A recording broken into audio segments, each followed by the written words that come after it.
Life and Teaching of the Masters of the Far East, Volume 2, Chapter 6.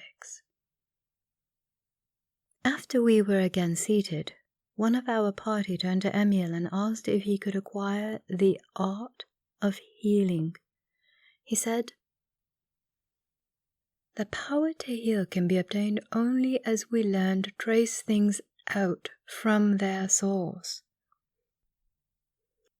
Supremacy over every discord can come only in the degree that we understand that they do not come from God.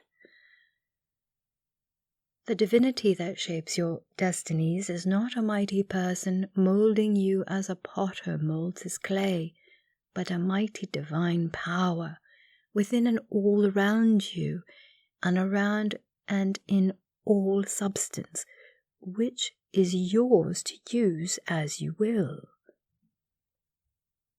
If you do not realize this, you cannot have confidence in yourselves. The greatest cure for inharmony is the knowledge that it is not from God and that God never did create it.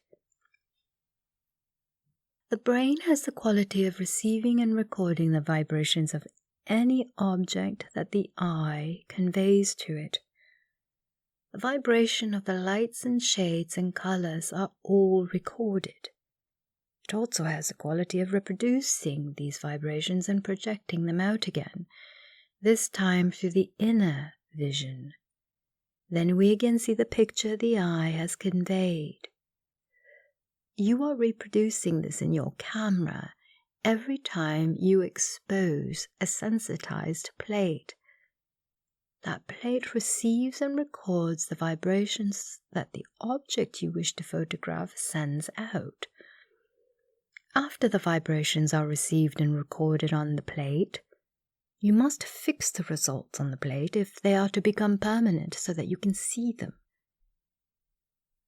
It will be only a short time before you will find that the movements and colors of the objects that you photograph can be recorded and projected by first fixing and then returning or projecting the lights and colors at the same rate of vibration at which they were received and fixed. It is the same with thought and word and act.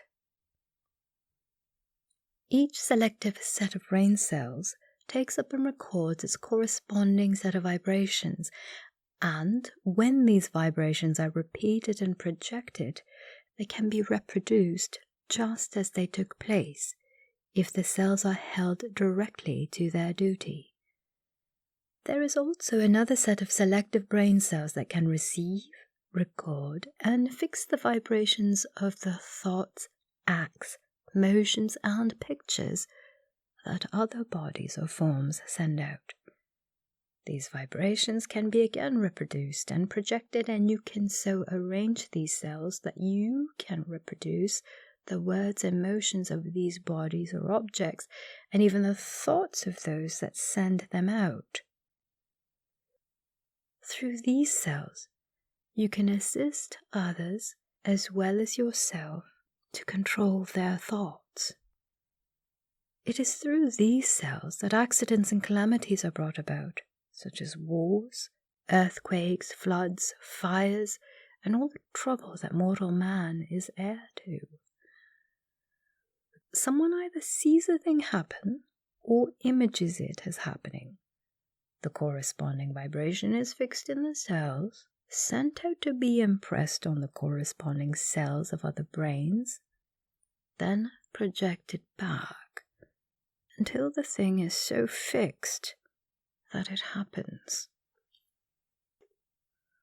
All these things can be avoided if the thought that sustains them is immediately withdrawn and the vibrations are not allowed to be fixed upon those brain cells, so that those particular vibrations cannot be again projected. It is through this set of cells that all calamities are foretold. There is still another set of selective brain cells that receive, record, and fix the vibrations of the thoughts and activities of divine mind, wherein all the true vibrations are created and sent out.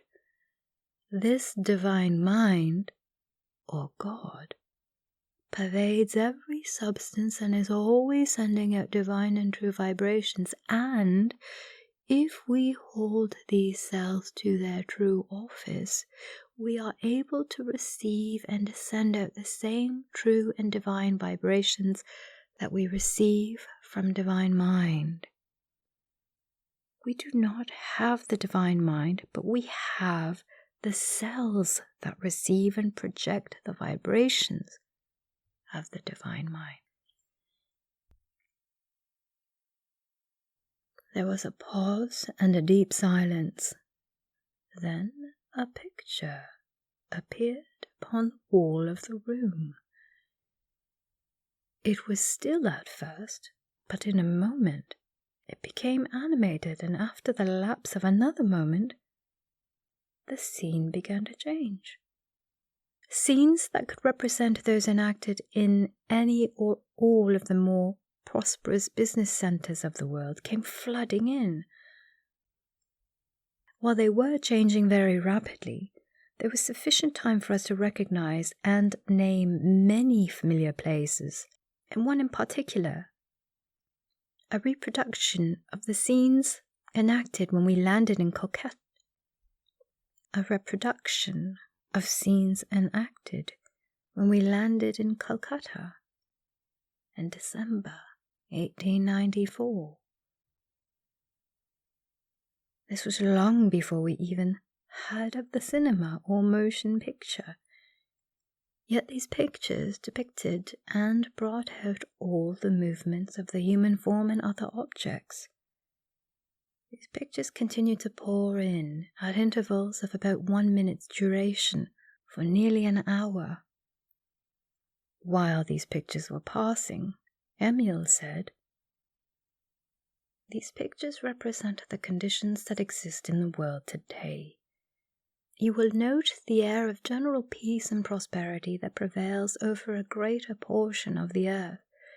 There is a reasonable amount of contentment.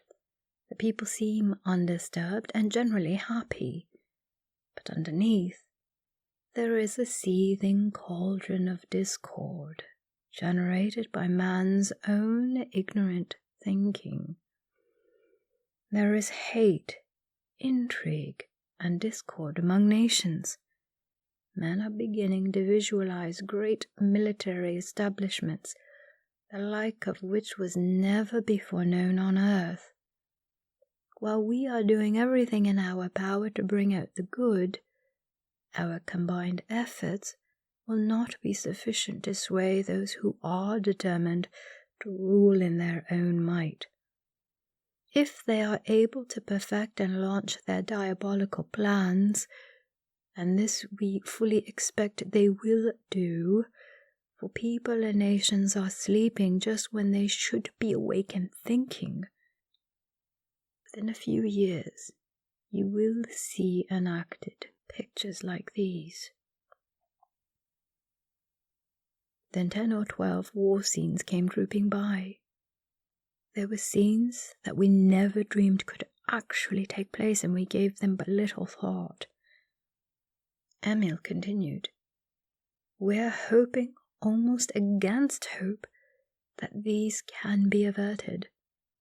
Time will tell, and these conditions are what we are hoping will prevail. Then scenes of beauty and peace beyond all description came trooping past, and Emil said, 'These are scenes which all of you will see enacted, but we wish you would, in so far as possible, put the second series of pictures out of your minds, as that will help us more than you think.'" After a short pause, one of our party asked what the words "Lord God" implied, and Emil continued, "The Lord God was used to designate the perfect being that the divine principle, or God, created to bring out his qualities here on earth. This being was created in the image and likeness of the divine principle and had access to and could use everything the divine principle had. This being was given power and dominion over every condition that existed upon the earth. This being had all the potentialities of the divine principle and the power to bring them forth as long as he cooperated with the divine principle and developed the faculties that had been given him in the ideal way that the divine principle had planned or was holding in mind. This being was afterwards called Lord God, which meant expression and creative action, or the law of God. This is the perfect being that the divine principle holds in mind for man to express. This is the divine and only man that the divine principle created. Man, or the spiritual side of his nature, has access to and can become this Lord God, or one man. This divine man afterwards became known as the Christ. He had dominion over heaven and earth and all things therein. Then the Lord God, using his power to create, did create other beings like unto himself. These beings were afterwards called sons of the Lord God, and their Creator was called Father, and the divine principle was called God.